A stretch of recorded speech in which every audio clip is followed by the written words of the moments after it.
Ready ఇంట్లో సామాన్లు పెద్ద ప్లానింగ్ ఇంట్లో సామాన్లు కావాలి. ఈ సీరియల్లు డీమార్ట్లు మ్యూట్ చేస్తున్నాయి. ఇది ఎక్కడికి వెళ్ళిపోయింది? ఏంటా పువ్వులేంటి? మేడ మీద రెండు చెట్లు ఉన్నాయి. అవి 2 రోజులకి ఒకసారి 2 పువ్వులు వస్తాయి. అవునా? ఇన్ని పువ్వులు వస్తాయి. అన్నిటినీ ఎలా నువ్వే కట్టుకున్నావా? బా ఎవరు పెట్టుకోరు. కనకంబరాలు అక్కడ పెట్టుకోమని నువ్వు పెట్టుకో. ఎవరిని పట్టుకొని ఏం అడుగుతున్నావు? కాదు ఇప్పుడు డీమార్ట్కి అవసరం, ఇక్కడ ఎక్కడ కొనుక్కోవచ్చు కదా.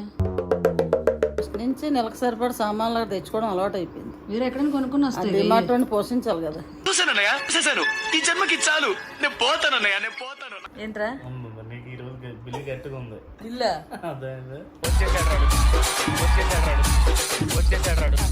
వస్తే 10,000 దాటిపోతుంది బిల్లు. ఎందుకంటే మనం లెక్కగా ఏది తీసుకుందాం వస్తుంది. అదే తీసుకో, అదేసి ఇదేసి వేసుకెళ్ళిపోద్ది. అంటారా దాన్ని? ట్రాలీలు పెడితే తీసుకెళ్ళిపోద్ది. అవసరం లేదు అన్ని ఇంట్లో అలాగే నిల్వ ఉండిపోతాయన్నా విందాం.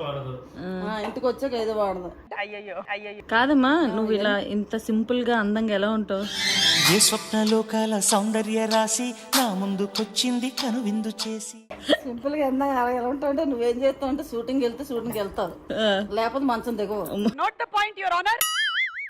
అందుకే నువ్వు ఇలా ఉండలేకపోతాను.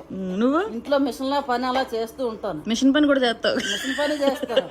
ఈ పనులన్నీ అయిపోతే మిషన్ కూడా కుట్టుకుంటాను. అంటే నువ్వు కష్టపడుతున్నావు, మేము కష్టపడలేదని. అలా శరీరం కదులుతుంటే మనసులో మంచిగా ఆరోగ్యం బాగుంటుంది. సరే, మన ఆడియన్స్ కి ఏమైనా చిట్కాలు చెప్పు, ఎలా ఉంటే ఎలా సన్నగుంటారు.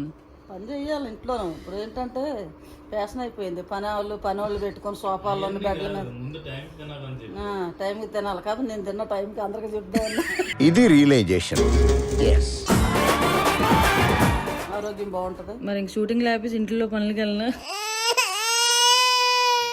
ఇంట్లో పనులకి వెళ్ళి మన ఇంట్లో మన పని చేసుకుంటే చాలు. నువ్వే చేసేస్తావు అన్ని. నువ్వు చేస్తే సగం పని నువ్వు చేస్తావు కదా. రేపు నుంచి పూర్తి మానేమంటే మానేస్తాను. ఏమిటండి మీరు మాట్లాడేది?